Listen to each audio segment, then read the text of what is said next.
Doctor Baba Saheb Ambedkar open university.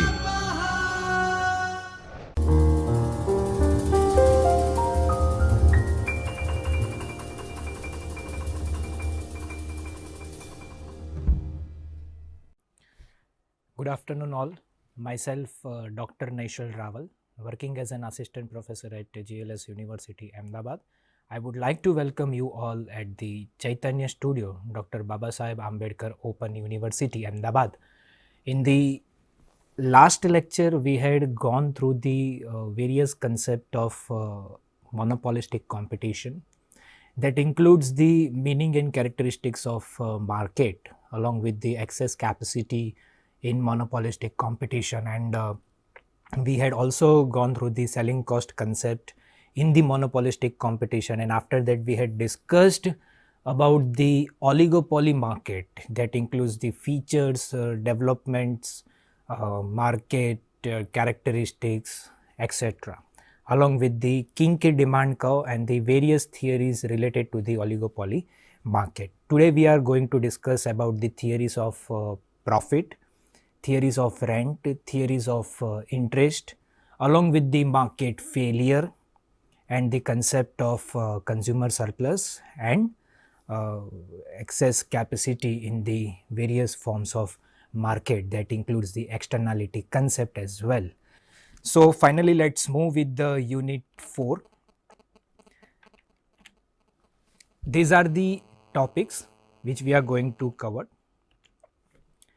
The first one is the introduction to the theory, profit, rent and the interest. The word theory, profit, rent and interest. After that, we will be taking the concept of demand for capital. We will be talking about the liquidity preference theory given by the J.M. Keynes and how the interest rate is being determined. ठीक है, ब्याज दर जो होता है वो कैसे बनते हैं, और liquidity preference theories, holding money with reference to the preferences. तो लिक्विडिटी प्रेफरेंस थियरीज के पहले अपने रिकार्डियन थियरी ऑफ रेंट देखेंगे, इंटरेस्ट थियरीज होगी और डिमांड फॉर कैपिटल उसके रिलेटेड होगा. तो सबसे पहले हम बात करते हैं कि रेंट, इंटरेस्ट और प्रॉफिट के मीनिंग क्या है. ठीक है, अ सिंपल मीनिंग है रेंट मतलब एक ऐसा पेमेंट कि जो तुमने ज़मीन इस्तेमाल किया है ना, वो ज़मीन इस्तेमाल करने के तुमको जो पेमेंट मिलता है उसको हम रेंट कहते हैं. इंटरेस्ट के बारे में अगर कुछ बोला जाए तो कह सकते हैं कि payment made to the owner for the use of capital is called interest.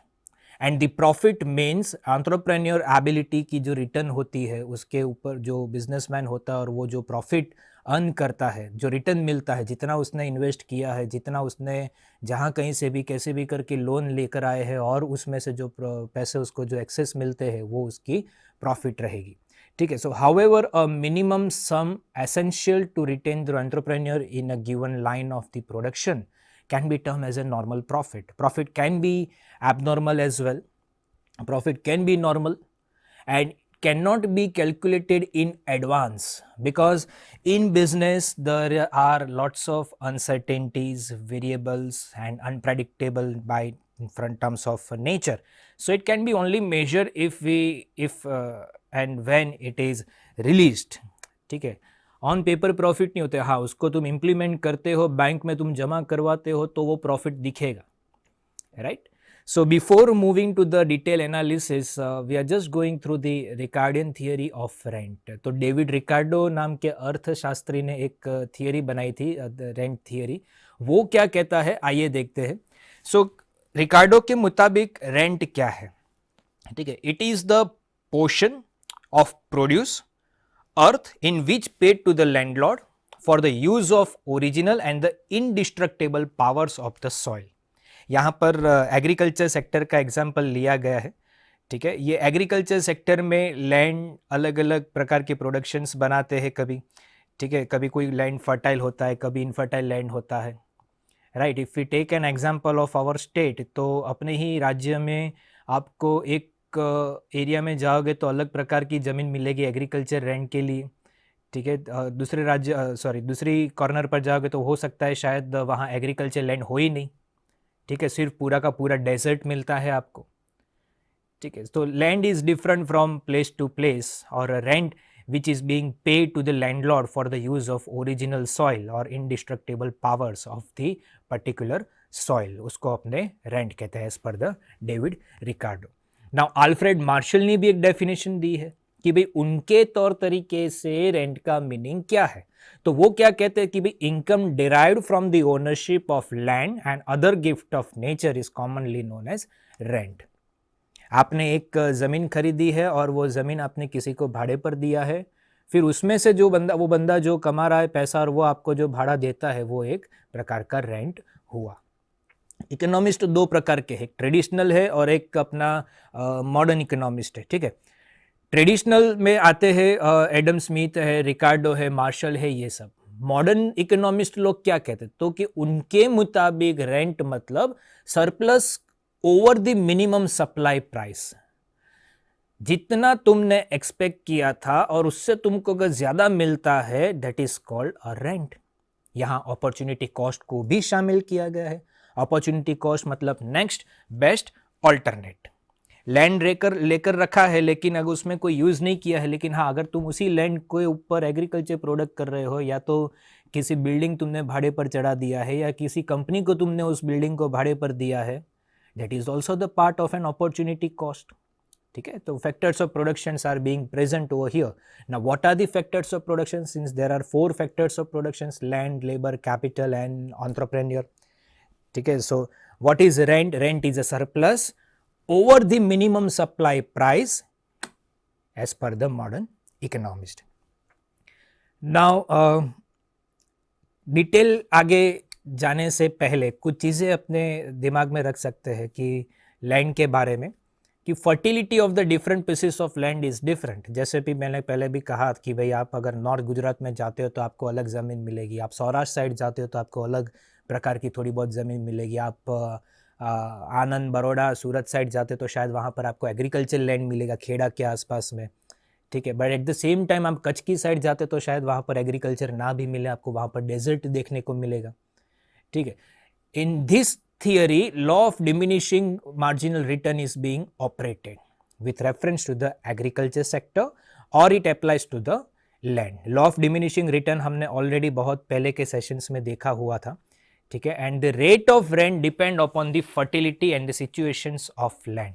अब डिसाइड कौन करेगा कि इस जमीन का भाड़ा 10,000 रहेगा, 20,000 रहेगा, 25,000, 30,000, 50,000, डिपेंड करता है। वो डिपेंड किसके ऊपर करता है, तो कि भाई लैंड जो आपकी है एग्रीकल्चर में और उसकी प्रोडक्टिविटी कितनी रहती है उसके ऊपर तुम रेट डिसाइड करोगी, राइट। कच्छ में जाके ये नहीं कहेंगे कि भाई मैं चावल उगा रहा हूँ, गेहूँ उगा रहा हूँ और अपना रेंट इतना जाएगा, वहाँ पर शायद वो एग्रीकल्चर काम भी नहीं करेगा, ठीक है। तो जिस लैंड में जिस फर्टिलिटी रेट्स रहते हैं और सिचुएशंस रहती है उस हिसाब से रेंट का जो भाड़ा जो होता है वो डिसाइड किया जाता है। It depends on the situations of the particular land, ठीक है। मोस्ट फर्टाइल और बेस्ट सिचुएशन लैंड जो होता है वो सबसे ज़्यादा भाड़ा बनाकर आपको देगा।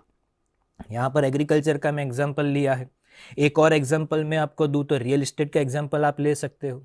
एरिया के वाइज रियल एस्टेट सेक्टर में फ्लैट्स के और बंगलोज के दाम अलग अलग होते हैं, right. In some area you might find 1 BHK may be around 30-40 lakh rupees. In some area you might find in the same price the 2 BHK flat, right. आजकल अहमदाबाद में आपको 4-5 करोड़ के फ्लैट्स भी मिलने लगे हैं, 3-4 BHK highly luxurious flats with the various facilities. So land में भी ऐसा ही है, एग्रीकल्चर सेक्टर में भी ऐसा ही है, फर्टिलिटी उसकी कितनी रहती है उसके ऊपर रहता है। तो जो लैंड ज़्यादा फर्टाइल है और बेस्ट लोकेशंस पर है, हो सकता है वहाँ ज़मीन के पैसे या लैंड के पैसे तुमको रेंट के तौर पर ज़्यादा मिलता हो। रिकार्डियन का जो थियरी है, रिकार्डो का जो थियरी है वो 2 चीज़ों पर डिपेंड करता है। एक है रैपिड ग्रोथ ऑफ पॉपुलेशंस, दूसरा है अपना law of diminishing marginal utility, ठीक है। Now before moving to the theory some important features. इसने कुछ अज्यूम किया है कि भाई लैंड को ही तुम रेंट पे करोगे, no other machineries or any particular place is being considered, and rent is paid because of differences in the fertility of the soil. जैसे पहले भी कहा था कि ज़मीन डिफरेंट होती है, अलग अलग जगहों पर, एरिया पर डिपेंड करता है, but that rent is not included in the cost of production. क्यों? क्योंकि it is a surplus over the cost of production. जो जितना भी कॉस्ट ऑफ प्रोडक्शन रहता है उससे एक्स्ट्रा जो जाता है that is consider as a part of the rent, और वो कॉस्ट ऑफ प्रोडक्शन कंपनी में शामिल नहीं होता है. ठीक है. Corn is not an high because rent is paid, but rent is paid because of corn is high. Rent increases due to high fertility. जिस जमीन का भाड़ा तुमको ज्यादा मिलता है, क्यों? क्योंकि वहां पर लैंड का फर्टाइल रेशियो बहुत ज्यादा है. बेटर क्वालिटी लैंड होगा तो वो लिमिटेड क्वांटिटी में रहेगा. हर जगह पर सेम नहीं होता है, कुछ ना कुछ डिफरेंसेस रहते हैं. ठीक है. सो वो बेटर रहता है तो quantity will be better, which is most fertile will generate the higher rent, and the least fertile will generate the lesser rent. Same thing theory you can apply in the real estate sector. ठीक है. कुछ area में आप जाओगे तो आपको शायद 15,000 महीने का भाड़ा देना पड़ेगा. कुछ एरिया में आप जाओगे तो शायद 10,000 महीने का भाड़ा होगा. It depends on the other facilities को कितना दे रहा है, इट डिपेंड्स अल्ट में, बट यहाँ पर इतना हम कुछ इंक्लूड करना नहीं है. ठीक है. So now what are the main aspects of rent theory. अब अलग अलग प्रकार के रेंट होते हैं, अलग अलग सब्जेक्ट्स में अलग अलग प्रकार के रेंट की डेफिनेशंस दी गई है. If I talk about the economic rent तो वो क्या है कि it is a difference between, किसके डिफरेंसेस में, किसके दोनों के बीच में, तो कि produce of super marginal land and the produce of marginal land. Economic rent क्या कहता है कि super marginal producer of the super marginal land minus produce of marginal land. Rent is paid किसको? तो कि लैंडलॉर्ड को. क्यों? क्योंकि ओरिजिनल है, indestructible powers of the soil है.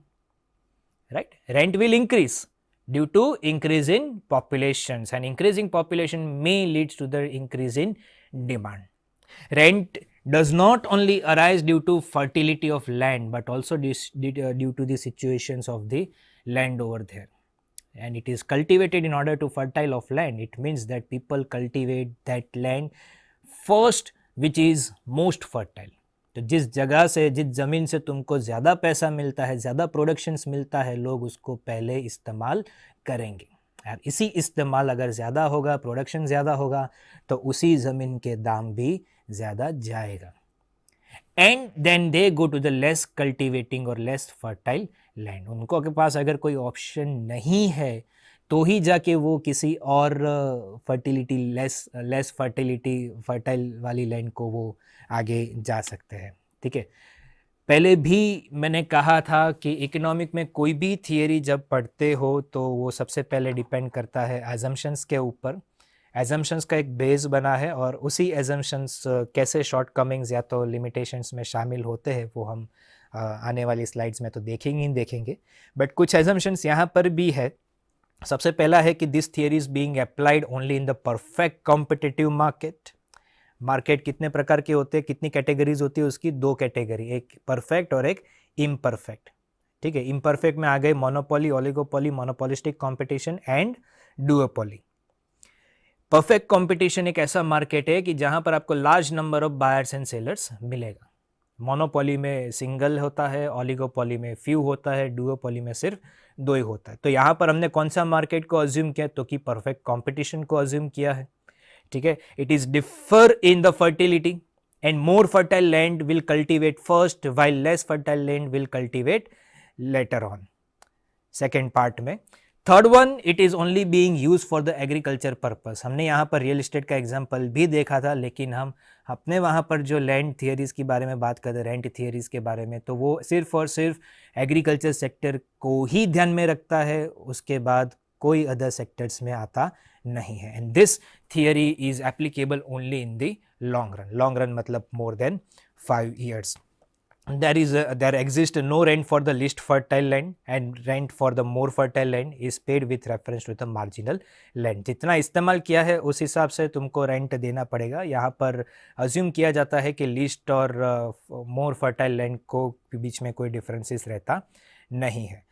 Before also I told that there are theories which are purely based on the assumptions, but all these assumptions were highly criticized. These theories were highly criticized.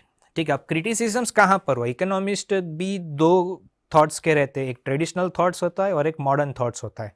तो modern economist ने क्या कहा? वो कहते हैं कि rent is paid not only to the land but other factors of production also generate the rent. ठीक है, what are the factors of productions? Land, labor, capital and entrepreneur. ठीक है, they also generate the land, right? Machineries के related तुम अगर machineries को भाड़े पर लेकर आते हो तो उसका भी रेंट होता है, सिर्फ जमीन का लैंड नहीं होता है. ठीक है, as per the definition marginal land must also obtain the rent. यानी जितना ज़मीन तुमने एस्टेब्लिश किया है या जितना ज़मीन तुमने वहाँ कल्टीवेट किया है वो पूरे ज़मीन के ऊपर रेंट मिलेगा. ऐसा नहीं कि 50%, 40%, 60, 90, 80, पूरा 100% पे तुमको रेंट लेना पड़ेगा. But Ricardo was in the opinion that rent is a surplus over cost of productions. Now what are the cost of productions? कि भाई प्रोडक्ट बनाने में जितनी भी कॉस्ट इन्वॉल्व रहती है और उससे ज़्यादा अगर कुछ जाता है, right, that will be the surplus. Surplus matlab something more and deficit matlab lesser. Ricardo assumes the perfect competitive market. ठीक है, परफेक्ट कॉम्पिटिटिव मार्केट में क्या होता है तो कि उसके अंदर होता है कि large number of buyers and sellers. तो उस रिकार्डो ने जब ये थियरी दी थी तो उसने सिर्फ यही इमेजिन किया था, यही अज्यूम किया था कि ये सिर्फ और सिर्फ परफेक्ट कॉम्पिटिटिव मार्केट है कि जहाँ पर आपको बहुत सारे नंबर ऑफ बायर्स भी मिलेंगे और बहुत सारे नंबर ऑफ सेलर्स भी मिलेगा. However practice such A market does not exist. In reality perfect competitive market जैसा कुछ भी होता नहीं है. ये पूरा का पूरा इम्परफेक्ट होता है. ठीक है, अब इम्परफेक्ट में क्या है? Monopoly, monopolistic competition, oligopoly and duopoly. Ricardo ने क्या अज्यूम किया तो कि perfect competitive market, but in reality such kind of market does not exist. ठीक है, after the rent theory, after the assumptions and explanations और criticisms ऑफ रेंट थियरी, इतना तो पता चल ही गया कि रेंट का मीनिंग क्या होता था कि भाई something surplus over the cost of productions. ठीक है, now let us talk about the interest. ब्याज की बात करते हैं. अब सिंपल सा है, आप अगर किसी को पैसे देते हो ब्याज पे तो वो आपके लिए इनकम है. बट यदि अगर आपने कुछ चीज़ों के लिए लोन ली है और आप इंटरेस्ट देते हो तो वो आपके लिए एक्सपेंडिचर है. तब यहाँ बिजनेसमैन के तौर पर देखा जाए तो व्हाट इज इंटरेस्ट? ठीक है, अब इंटरेस्ट इज अ प्राइस और कंपेंसेशंस पेड बाय द बोरोवर. किसको पे करना है?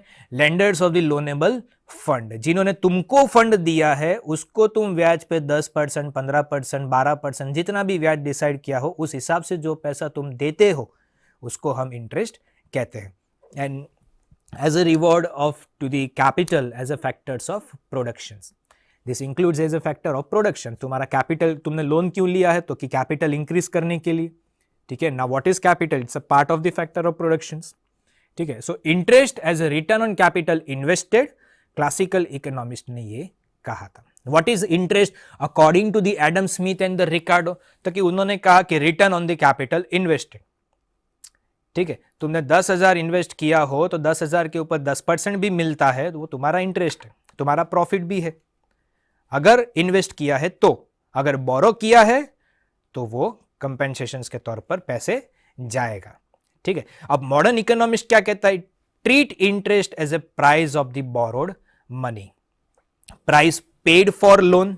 वेरियस डेफिनेशंस इंटरेस्ट की दी गई है यहाँ पर.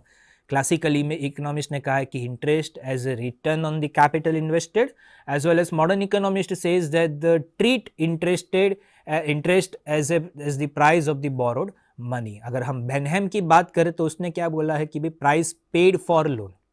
राइट, जनरली एग्रीकल्चर सेक्टर्स में ज़्यादातर होता है कि भाई जो डेली वेजेस होते हैं, डेली जो स्मॉल वेंडर्स अपनी सोसाइटीज़ में आते हैं सेलिंग करने के लिए, तो उनके पास इतना सरप्लस अमाउंट नहीं होता. तो वो क्या करते हैं, ब्याज पे पैसा उधार लाते हैं and then they buy the vegetables from the wholesalers and then they come to our society और इन आवर एरिया ठीक है, और उसमें से जो पैसा उसने बोरो किया हुआ उसके ऊपर 20%, 15%, 25% जितना भी तय किया होगा उस हिसाब से वो इंटरेस्ट पे करता होगा. सो बेनहेम के मुताबिक देखा जाए तो price paid for the loan is consider as a part of the interest. अब जॉन मेरियार्ड केन्स क्या कहता है तो कि the reward made to the lender of money for parting with liquidity is consider as a part of the interest. अब interest की इतनी सारी डेफिनेशंस देखने के बाद यहाँ पर दो प्रकार के इंटरेस्ट आपको देखने को मिलता है. एक है ग्रॉस इंटरेस्ट, दूसरा है अपना नेट इंटरेस्ट. ठीक है,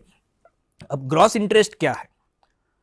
उसको amount paid by the borrower, यानी हमने जो लोन लेकर रखी है कहीं से, टू द कैपिटलिस्ट यानी जिसने अपने को पैसा दिया है, ठीक है, उसको अगर हम जो अमाउंट पे करते हैं that is the price of the capital fund borrowed is called the gross interest, and the payment made exclusively for the use of capital is generated as a net interest. अगर तुमने payment किया है और उससे अगर capital generate होता है, regard होता है, तो वो प्योर इंटरेस्ट हो गया या तो नेट इंटरेस्ट हो गया. ठीक है, इसको मैं सिंपल से वर्ड में रखूंगा तो नेट इंटरेस्ट क्या है कि net payment for the use of capital, तुम कितना उसमें से इस्तेमाल कर सकते हो. ग्रॉस मतलब क्या है? Total. Net interest plus payment for risk plus payment for management service plus compensations for changing the value of money. Overall net कितना है?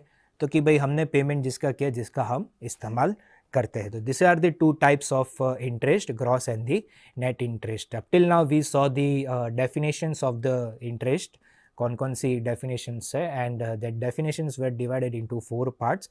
एक है क्लासिकल, एक दूसरा है अपना मॉडर्न इकोनॉमिस्ट, तीसरे थे बेनहेम और चौथे है J M. Keynes. And after that the interest is being divided into 2 parts, gross and the interest rates. I am repeating again. Net interest means net payment for the use of capital, and the gross interest means net interest plus payment for risk plus payment for management service plus compensation for charging the value of money. Now the question is, हम ब्याज क्यों दें? Why interest is being paid? तो सबसे पहला answer हमको मिलता है कि भाई उससे कैपिटल प्रोडक्टिविटी बनती है, right? Compensation for the parting with the liquidity, to induce the savings, to mobilize the loanable fund, and to compensate for all these risk elements, they reasonably demand some interest. अब एकदम से ख्याल आता है कि भाई बिजनेस करना है तो लेट अस थिंक कि भाई हम कौन सा बिजनेस कर सकते हैं. अब जब सोचा है तो हमको पता चलता है कि उसमें कम से कम मिनिमम कैपिटल 10 लाख रुपए की ज़रूरत है. तुम्हारे पास फैसिलिटी है 3 से 5 लाख रुपए तक, चलो सपोज मान लिया कि 5 लाख रुपए तुम्हारे पास ऑलरेडी है. Now we required the more capital, ठीक है, मोर फंडिंग अपना बिजनेस स्टार्ट करने के लिए. तो एक जगह पर तुम गए, वहाँ से तुमको लोन मिलता है, ठीक है, वो लोन तुमने लिया, कैपिटल बना, प्रोडक्टिविटी इंक्रीज होगी, सेविंग्स बढ़ेगी, राइट? सो ये एक प्रकार का रिस्क है. बिजनेस तुमने सोच लिया, तुमको पैसा भी मिला. What if your business does not get into the profit? If your business gets into the profit, you are paying interest easily. किसको पे करना है? जिसने आपको लोन दिया है. ठीक है, तो theories of interest there are few theories of interest. अलग अलग इकोनॉमिस्ट ने अलग अलग एक्सप्लेनेशंस दिया है. सबसे बहुत पहले का जो आइडियाज़ थे, क्लासिकल थॉट्स जिसको कहते थे, तो उसने कुछ सेट्स ऑफ थियरीज बनाई है. तो सबसे पहली है प्रोडक्टिविटी थियरी, दूसरी है वेटिंग थियरी, तीसरा है टाइम प्रेफरेंस थियरी, चौथा है क्लासिकल और सेविंग, पांचवा है इन्वेस्टमेंट थियरी ऑफ इंटरेस्ट. तो आइए देखते हैं कि क्लासिकल ने क्या कहा है इंटरेस्ट के बारे में. क्लासिकल ये कह रहा है, क्लासिकल इकोनॉमिस्ट या क्लासिकल थियरीज ये कह रहा है कि इंटरेस्ट इन एक्चुअल टर्म में क्या है, तो कि इट इज अ रिवॉर्ड. किसके ऊपर? तो कि प्रोडक्टिव यूज ऑफ कैपिटल, जिसमें से पैसा बनता है, which is equal to the marginal productivity of physical capital. तो क्लासिकल इकोनॉमिस्ट ने ये कहा है. Now let us see what Keynes is saying. उसने कहा है कि true classical theory of interest rate is the saving investment theory which was presented in the refined form of economists like Pigou, Tossing, Alfred Marshalls. इन्होंने ये तीन लोगों ने Keynes का बेस बनाकर उसी थियरीज को अपने फॉर्म में प्रेजेंट करने की कोशिश की है. ठीक है. Real saving refer to those part of the real income which are left unconsumed to provide resource for the investment purpose. And what are the real investments? Real investment implies the use of resources. किसमें resources इस्तेमाल करते हो कि producing the new capital assets. Assets मतलब कौन कौन से आते तो कि tools and equipments, machineries, factories etcetera. It means investment in the capital investment in capital good industry in the real terms. So investment किसमें होगा? किसी अगर कंपनी को ओपन करना अपना प्रोडक्टिविटी तो पहले इन्वेस्टमेंट करना पड़ेगा, राइट. उसके लिए पहले फंडिंग चाहिए तुमको. तो फंड लेने के लिए तुम बैंक में गए हो या कहीं से तुमने फंड मिला है आपको, वो इंटरेस्ट चार्ज करता है.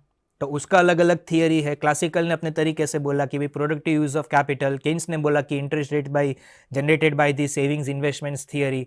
और उसी कंसेप्ट को मार्शल, पीगू, टॉसिंग ने अपना बेस बना के अपना थियरीज रिलीज किया था, प्रोड्यूस किया था. ठीक है.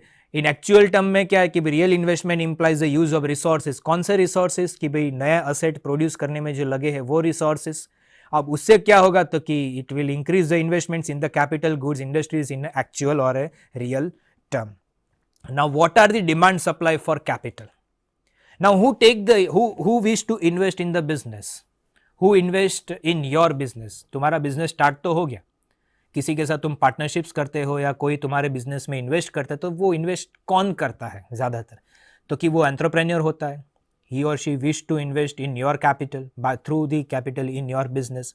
Capital is demanded because it is productive. ऐसा नहीं कि किसी भी बिजनेस में इन्वेस्टमेंट कर दिया हो और अपना इंटरेस्ट रेट्स निकाल देंगे, कैपिटल जनरेट करेंगे. नहीं, ऐसी नहीं. कैपिटल एक ऐसी चीज़ है जो प्रोडक्टिव रहनी चाहिए.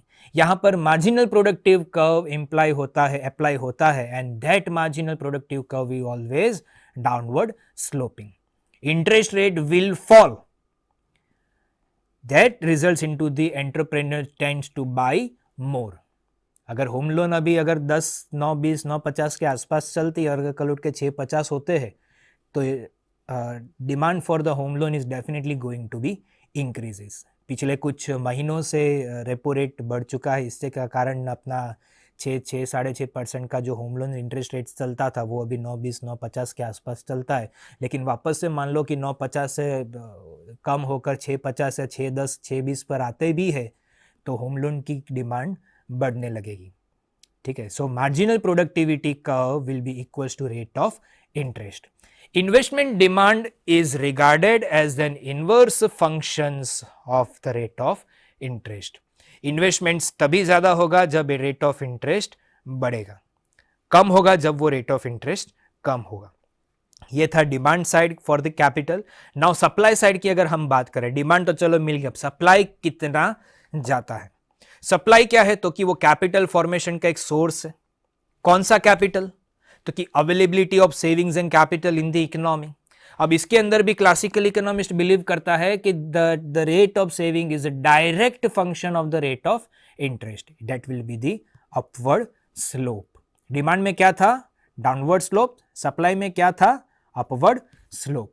Saving will expand with the increase in rate of interest and contract when the rate of interest fall.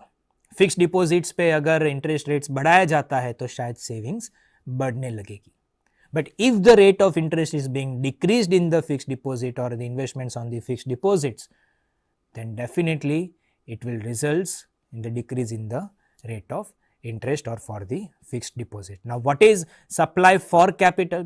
तो एक इक्वेशन आपकी स्क्रीन के ऊपर आया होगा, S is equals to F into bracket R. Into bracket मतलब multiply. F is the functions and R is the rate of interest. S represents the volume of savings and F represents the functional relationships. This is the equilibrium rate of interest. How the equilibrium is going to be take place? एक simple सा diagram आपकी screen के ऊपर है. Determine at the point at which demand and supply intersect each other. एक equilibrium बना है जहां आपको डिमांड कर्व और सप्लाई कर्व जो दोनों इंटरसेक्ट करते हैं. that is considered as a part of the equilibrium rate of interest. Y-axis represents the rate of interest, x-axis represents the total number of funds or amount of savings you borrowed. ठीक है, तो O8 का interest rates रहता है and O से 250 तक का जो है वो अपना अमाउंट ऑफ सेविंग रहता है. Thus the classical theory interest rates implies the real factors, thrift or productivity in the economy which are fundamentally determined of the rate of interest. Now let us move with the another theory, that is the Keynes liquidity preference theory. ठीक है, अब rate of interest हमने बना तो दिया, अब Keynes ने उसके अंदर कौन कौन सी चीज़ें रखी हुई है वो उनके मुताबिक देखा जाए तो सबसे पहले कि ये कंसेप्ट जो है वो उसी को इम्प्लाई होता है, the preference of the people holding the wealth in the form of liquid cash rather than non liquid form. Securities, bills of exchange, land, gold, silver, platinum, bonds के उसके कंपेयर में ज़्यादा लोग लिक्विडिटी कैश रखना ज़्यादा पसंद करते हैं. Why do people demand for money? So according to the Keynes, people demand for money just only for the three motive. One is the transaction purpose, second is the speculations, and the third one is the precautions purpose. Okay, now let us move with the criticisms. To know the real level of the income, कि actual कितना है, we must know the rate of interest. Keynes criticized the classical theory which applies the equality of his own theory. And this theory of interest appeared to be one-sided, ऐसा Hazlitt ने कहा है, which actually ignored the real factors. Keynes had also ignored the elements of saving, which is consider interest and reward as a parting with the liquidity. पैसे का इस्तेमाल तुम कैसे कैसे कर सकते हो वो केन्स ने यहाँ पर इग्नोर किया है. And the rate of interest is being independent, depend on the investment funds. So critics being point out that this is unrealistic assumptions. The Keynes theory concentrate only on the short run but it ignores the long run. लंबे समय के लिए Keynes का जो factor है इस theories को बनाने में वो इग्नोर करता है. So thank you very much. Today we had covered about the topics related to the profit, interest rates and the liquidity preference theory which was given by the Keynes. And according to the Keynes, liquidity preference is being done only for the three purpose: transactions, speculations and the precautionary motives. So thank you very much. In the next lecture we will be discussing about the detailed analysis of various profit theory that includes the insurable profit and the non-insurable profit. Once again, I am highly thankful to you.